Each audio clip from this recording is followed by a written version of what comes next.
अच्छा भैया, हम गायिका चंदा शक्ति सरोज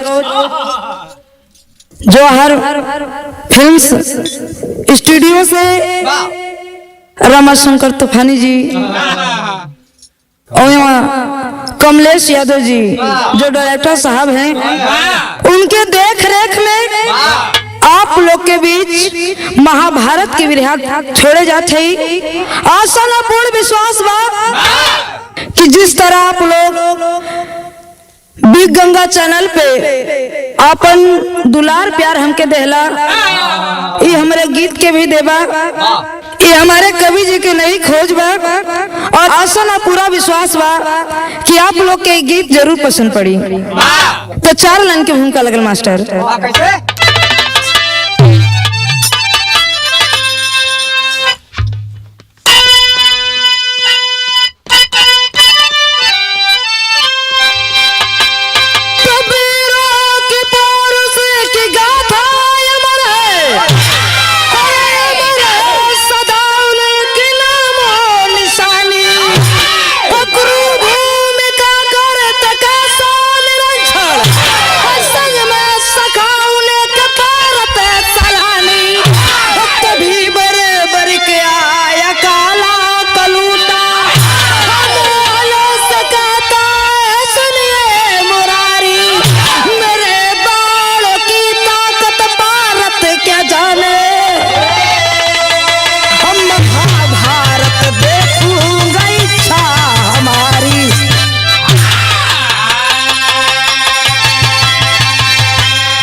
इस समय महाभारत के लड़ाई होके जात रहल, उस समय श्री कृष्ण और अर्जुन कुरुक्षेत्र के मैदान के निरीक्षण करे खातिर पहुंचलन।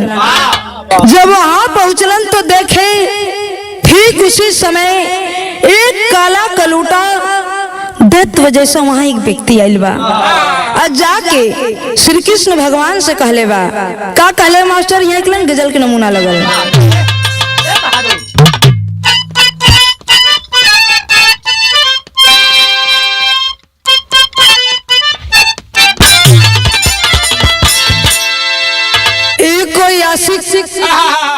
प्यार में धोखा खैले बा और अपने टूटे दिल से कहत बा, का कहत बा मास्टर?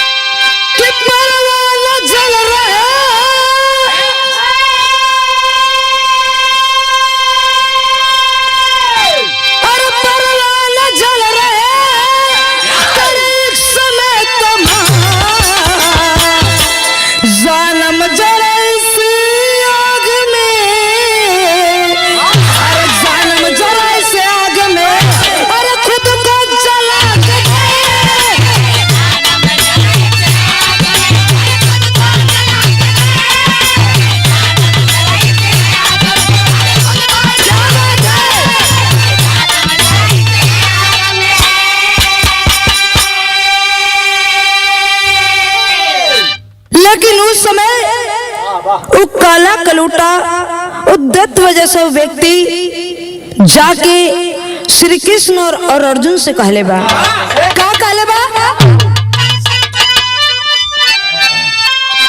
कि सिर काट दूंगा सबका, अरे सिर काट दूंगा सबका, एक बार में सुजान हारेगा जो समर में, अरे हारेगा जो समर में, अरे रखूंगा उसके साथ।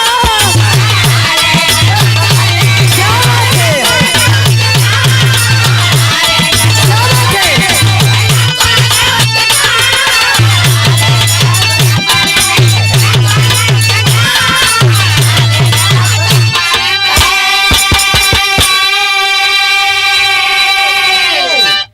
वो व्यक्ति कहले बा कि हम महाभारत की लड़ाई देखे आयल है, हे कन्हैया, हम महाभारत की लड़ाई देखे आयल है और ये लड़ाई के मैदान में जे हारी हम ओकरे तरफ से लड़ब, ओके विजयी बनाई। श्री कृष्ण भगवान तो कुछ ना कहलन, लेकिन अर्जुन बोल पड़लन। अर्जुन कहलन का मास्टर यही से हमरे विरह की शुरुआत भइल।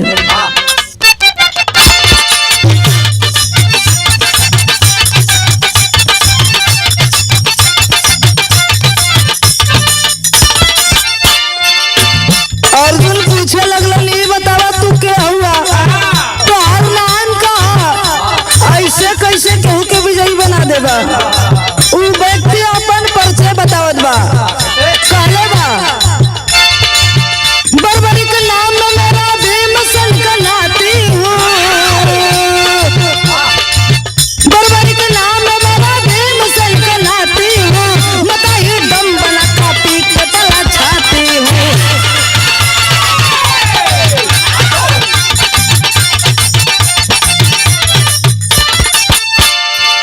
बीरबलवान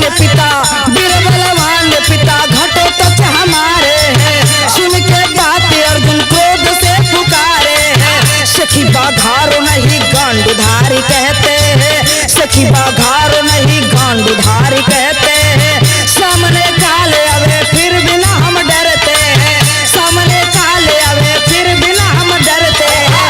बर्बरी का बोल बाबा वीर सेन पाला है, बर्बरी का बोल बाबा वीर सेन पाला है। खबर को तोड़ दूंगा साक्ष मुरली वाला है,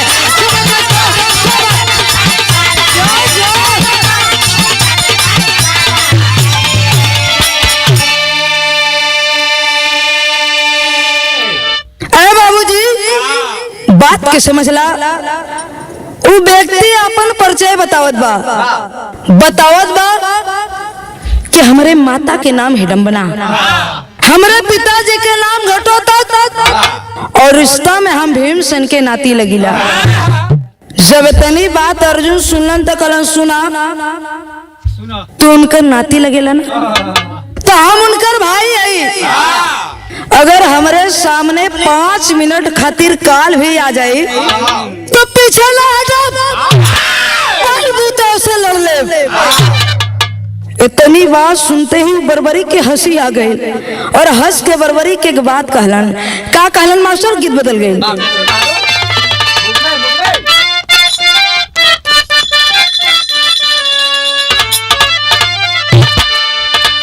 ए बाबूजी, एक गीत उस समय क्या जो इस समय हमारी भारत माता गुलामी के जंजीरों में जकड़ी हुई थी। हमारे देश के वीर क्रांतिकारी संगठन बना के हर गली, हर मोहल्ले, हर चौराहे पे यही नारा लगाते थे। क्या कहते थे मास्टर? माता हो ललनवा देदा,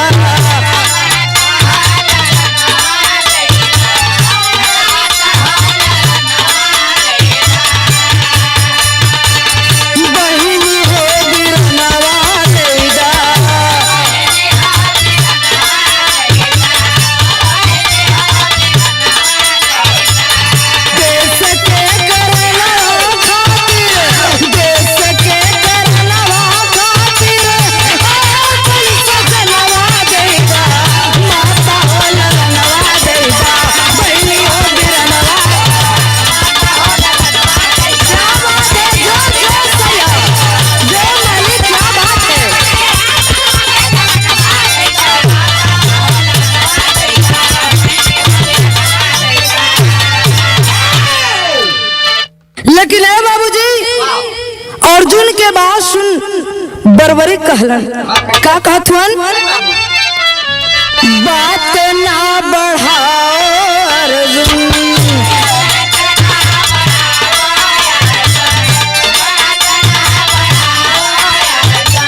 छाती ना फुलाओ अर्जुन,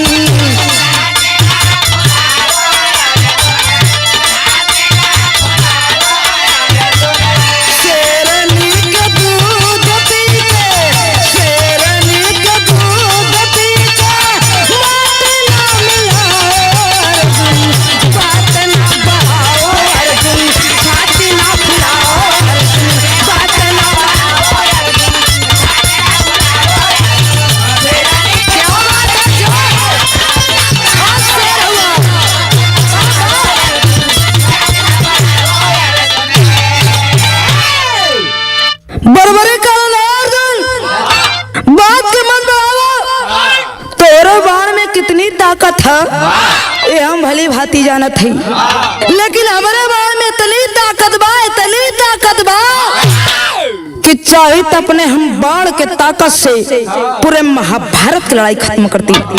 बर्बरीक बतावत बा कि पहला बाण हमार सम्मान करी, दूसरा बाण पूरे महाभारत की लड़ाई खत्म कर दी और तीसरा बाण विजय के पताका फहरा दी।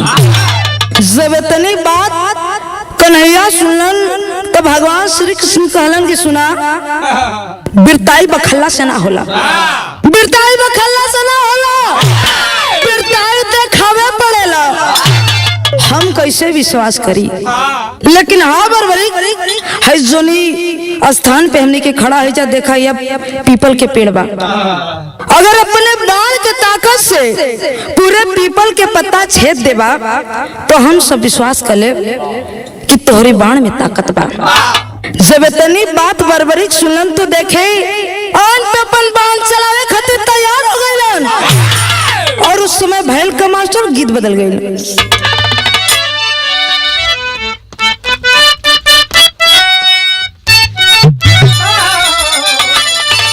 तेरे नरिया रवा के बारी, अरे तेरे नरिया रवा के बारी, ऊपर शाम गेंदा लगाई दा, तेरे नरिया रवा के बारी, ऊपर शाम क्या बात है।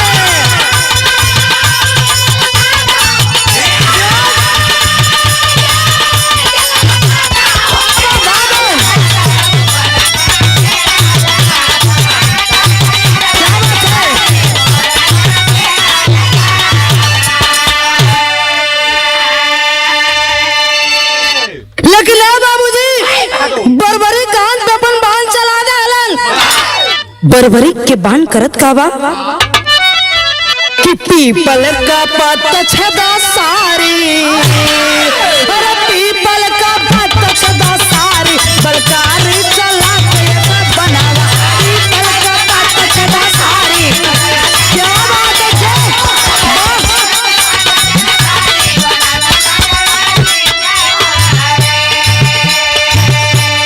सारा पत्ता छेद दिया बर्बरीक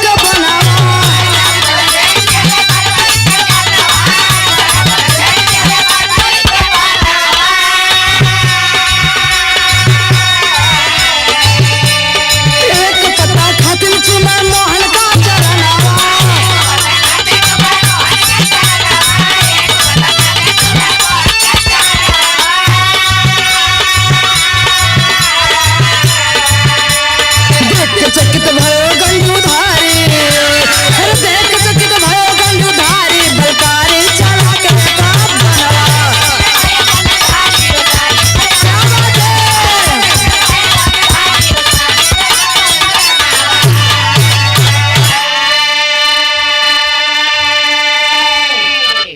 ए बाबूजी बात के समझ ला, उस समय बर्बरीक अपन बाण चला देलन, बर्बरीक के बाद सारे पीपल के पत्ता के छेदे लगल।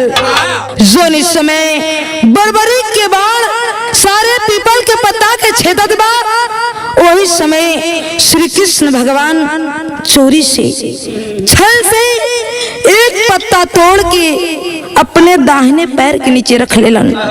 सोच गइलन कि देखी बर्बरीक के बाण ये आखिरी पत्ता कैसे छेदत बा, लेकिन बाप रे बाप बर्बरीक के बाण सारे पीपल के पत्ता को छेदते हुए वो आखिरी पत्ता छेदे खातिर श्री कृष्ण भगवान के पैर के चूमे लगल।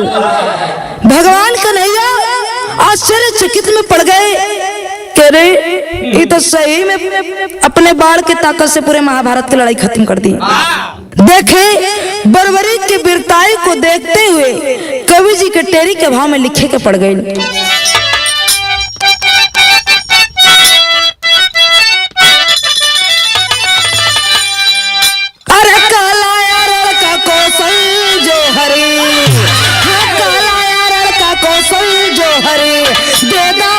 देदा बलि बर्बरीक मोहन ने फरमाया रे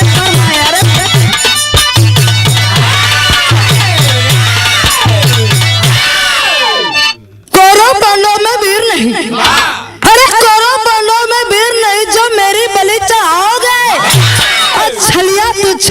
बल पर ही भारत का जान बचाओगे। पांडु कुल के मर्यादा, अरे पांडु कुल के मर्यादा को बर्बरिक तुझे बचाना है। तेरी ही बलि के कारण खूनी इतिहास रचाना है। इच्छा महाभारत देखूंगा। जब कन्हैया देख गईलन के करा जीते जी महाभारत के लड़ाई पांडु जीत ना पाई हैं, तुरंत बलि मांगे लगलन। बर्बरी कहत बा सुना, न कौरव दल में न पांडव दल में कोई ऐसा वीर नहीं खे के हई बर्बरी के गर्दन काट लेवे। लेकिन हाँ हमारे को इच्छा बा, इच्छा महाभारत देखूंगा। अरे इच्छा महाभारत देखूंगा, काकर सिर को कटा लिया। अरे शिखर पर रख मोहन ने दृष्टि को दिया। अरे बाबूजी बर्बरिक से कन्हैया कहे लगलन कि देखा बर्बरिक, महाभारत के लड़ाई से पहले नर बलि चाहिए। आज सबसे ज्यादा वीर बलवान होई वही के बलि लागी। बर्बरिक समझ गईलन, कलन सुना, न कौरव दल में न पांडव दल में कोई ऐसा वीर नहीं थे जे हमार गर्दन काट लेवे। लेकिन हाँ कन्हैया हमारी इच्छा बा कि हम महाभारत की लड़ाई देखब। अगर ये लड़ाई देखे बदे हमार प्राण भी चल जाए तो हम पीछे ना हटब, लेकिन हम लड़ाई देखब। कन्हैया कहलन सुना, तू बलिदा हम अपन दिव्य दृष्टि तोके देव। जब तक महाभारत की लड़ाई चलत रही तब तक तू जीवित रहबा और हमारे दिव्य दृष्टि से पूरे महाभारत की लड़ाई देखबा। देखे बर्बरी की बलि कन्हैया भगवान लेत हुअन, गर्दन काट लेलन और मूड़ी ले जाके त्रिकुटा पर्वत पर रख देलन, अपन दिव्य दृष्टि दे देलन। कलन जब तक महाभारत चली तब तक तू हमरे दिव्य दृष्टि से पूरे महाभारत की लड़ाई देख सकेला। आगे भैल का मास्टर गीत बदल गई।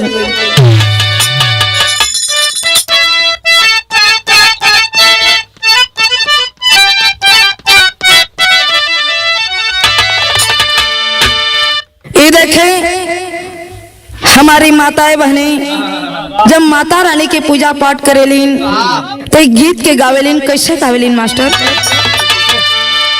निंबिया की दरिया मैया, निंबिया की दरिया मैया, लावेलिया सनवा हो की झूली झूली ना, हो की झूली झूली ना, मैया मोरी गावे लिगितिया हो की झूली झूली ना, मैया मोरी गावे।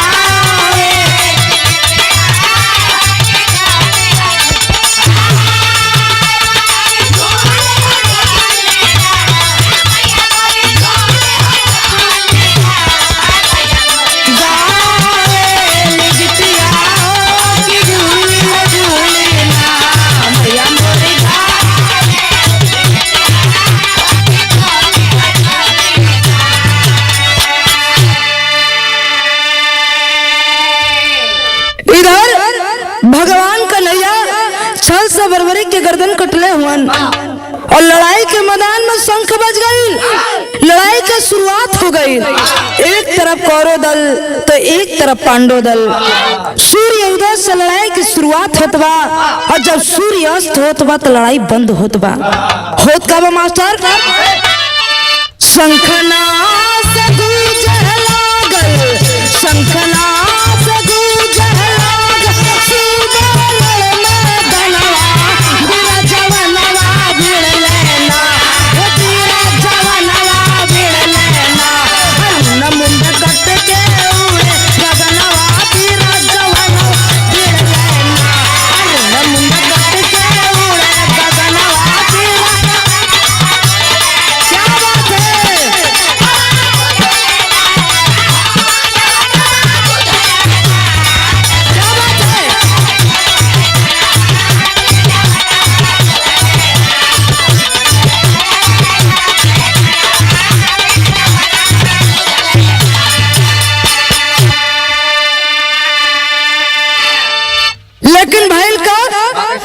सेनापति दौड़ा गईले, सेनापति दौड़ा गईले, चक्रव्यूह चलवा वीर जवनवा भिड़ लेना, वीर जवनवा भिड़ लेना, बोला अभिमन्यु ललनवा वीर जवनवा भिड़ लेना। क्या बात है सर?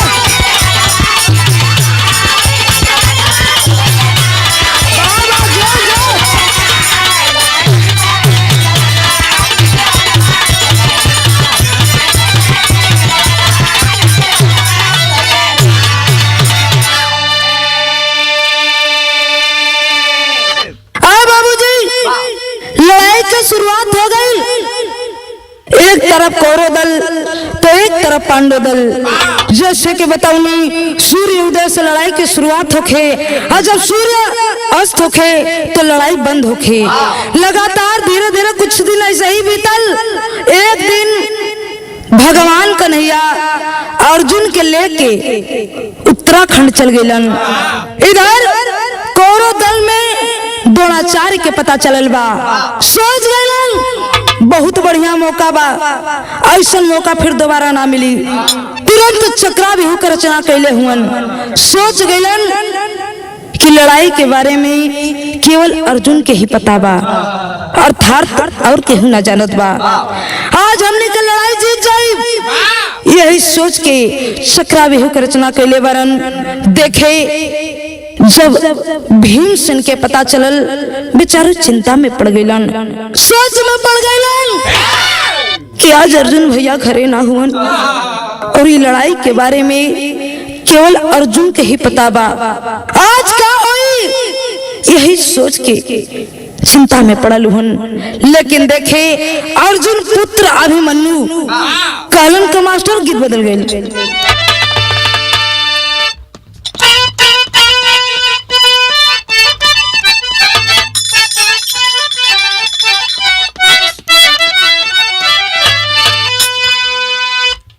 कोनो मेहरारू, हाँ कोनो मेहरारू तोरे जैसन हमरे जैसन। ये कोनो मेहरारू बड़ा परेशान बा अपने ससुराल वालों से। जब अपने मायके गए तो अपने सखी से बतावत बा, कल से सखी हमार करम फूट गई। का बतावत बा?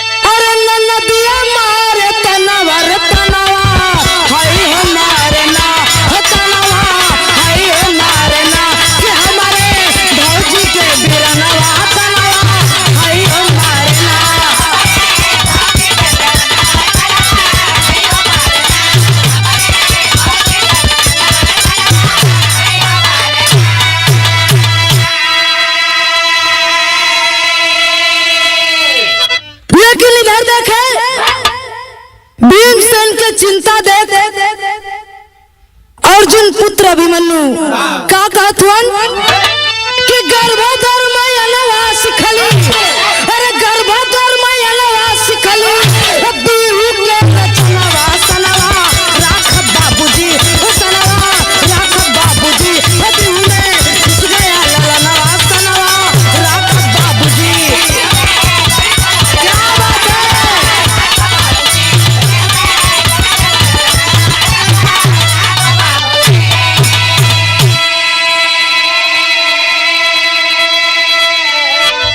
सतवा फाटक गदा से तोड़ब सुनिला बघेला,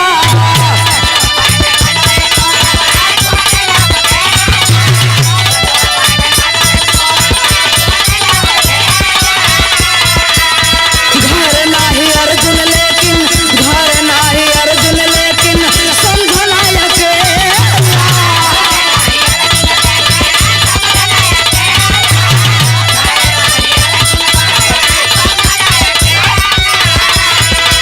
भीमसेन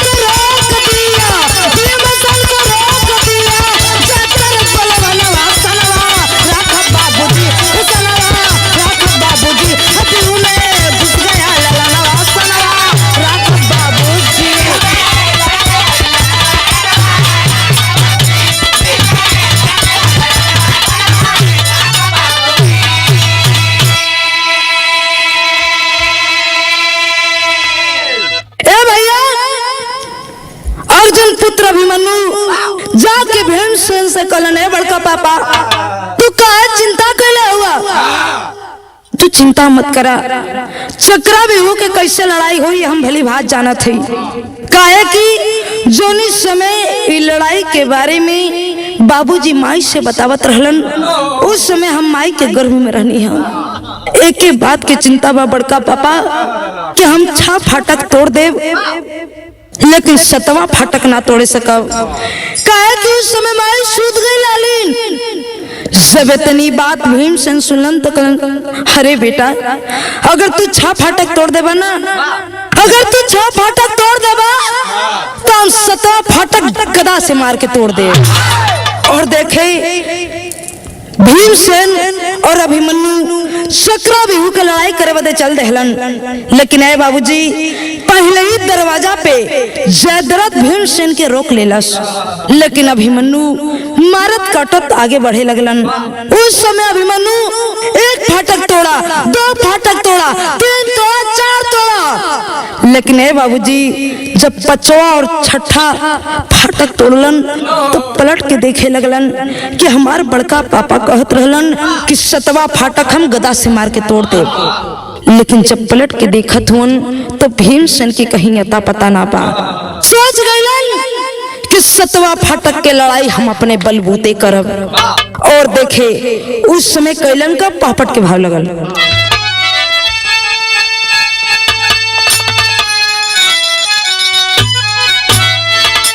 7वें फाटक पर अकुरुपति ललकारा वीर बघेला के, अरे 7वें फाटक पर अकुरुपति ललकारा वीर बघेला के, अरे बाण को अभिमन्यु पे मारा वीर बघेला के।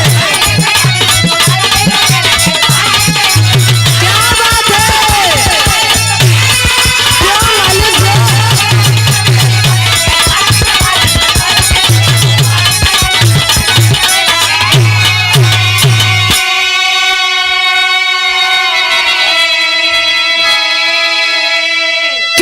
तो महारथी मिलकर अभिमन्यु पे बाण चलाए हो, अरे अस्त्र शस्त्र सब काट दिया, तब रथ चक्का उठाया हो कि समर में गिर गए सुभद्रा दुलारा वीर बघेला के, अरे समर में गिर गए सुभद्रा दुलारा वीर बघेला के, टूट गया उत्तरा देवी का सहारा वीर बघेला के।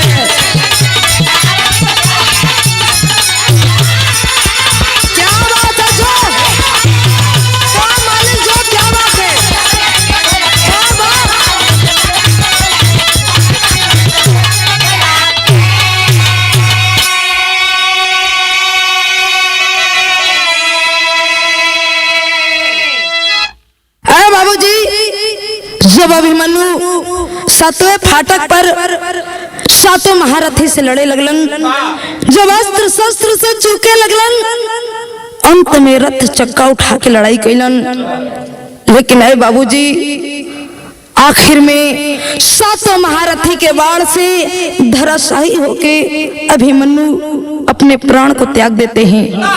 जब अभिमन्यु मारल गइलन, जब ये बात अर्जुन सुनलन तो तुरंत प्रतिज्ञा लेलन कि सूर्य अस्त होने से पहले हम अपने पुत्र के बदला ले ले। आखिर अगले दिन भैल का मास्टर आल्हा का भाव लगल।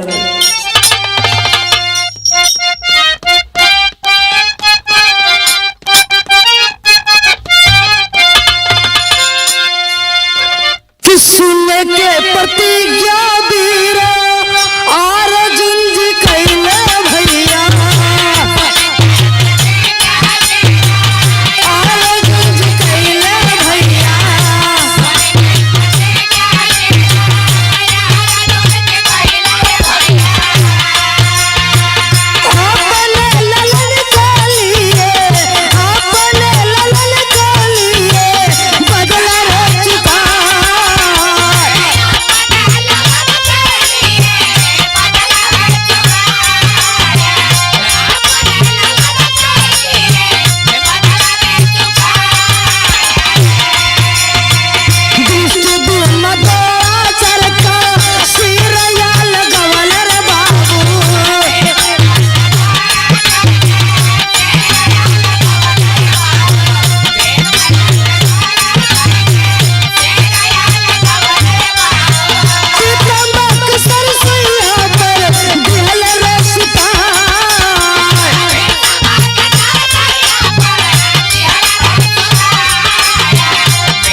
मौत के खबर सुनलन तो प्रतिज्ञा ठान लेलन कि सूर्य अस्त होने से पहले हम अपने पुत्र के बदला ले ले। देखे अर्जुन अपने पुत्र के बदला ले ले हुन। लगातार 18 दिन तक महाभारत की लड़ाई चलते रह गई।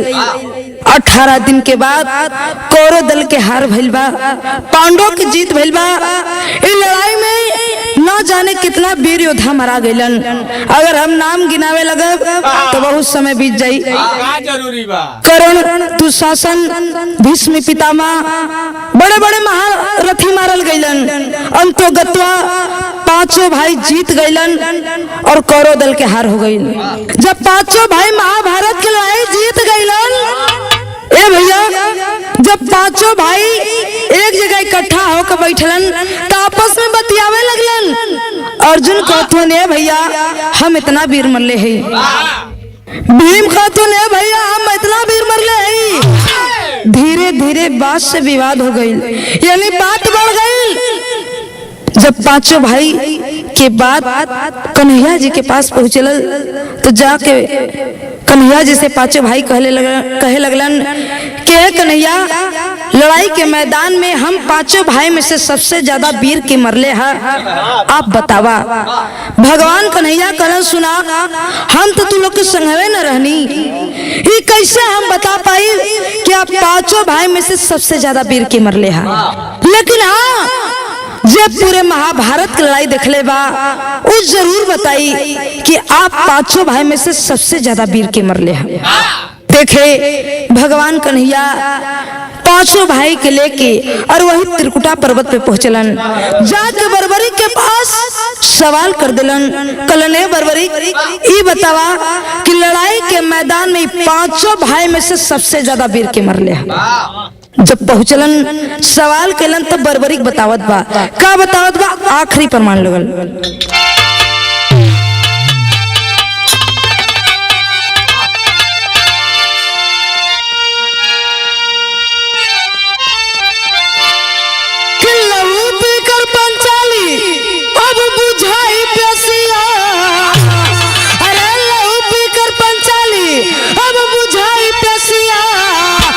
चढ़ कई गली भवनिया बीरन का लसिया।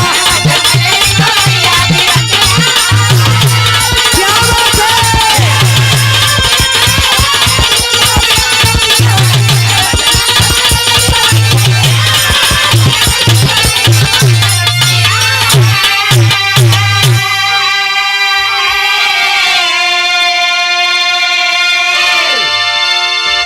कि दूसरा वीर चक्र कटलस सब कर गर्दनवा। अरे दूसरा वीर चक्र कटलस सब कर गर्दनवा। अल्लाह में रंगाई गइले कुरुमा दनवा।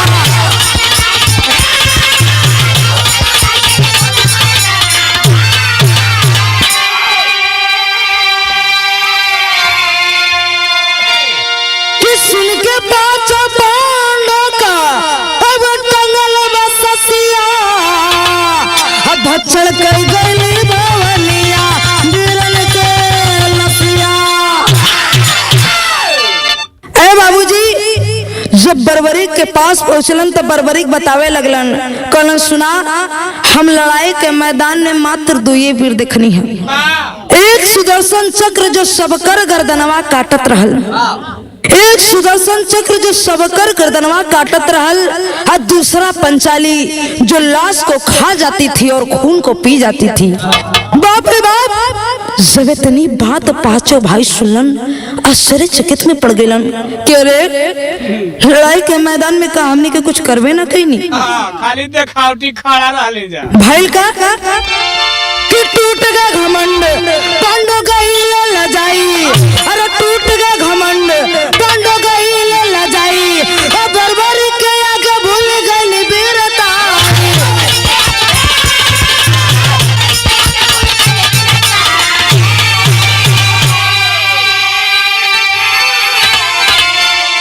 कि कुंती और कन्हैया का अब आ गइल हसिया।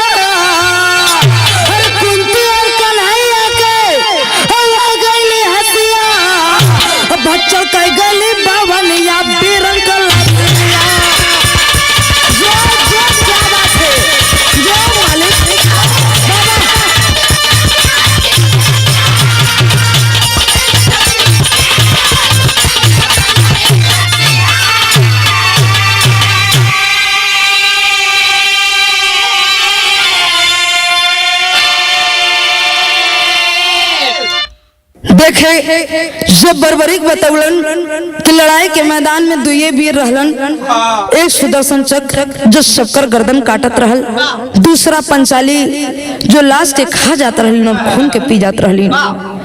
पांचों भाई सोच में पड़ गईलन, लेकिन अंतोगत्वा सारी बात के समझ गईलन कि कुल खेला भगवान कन्हैया के हा। यही से कहल जाला कि सृष्टि में भगवान के मर्जी के बिना एगो पत्ता भी ना हिलेला।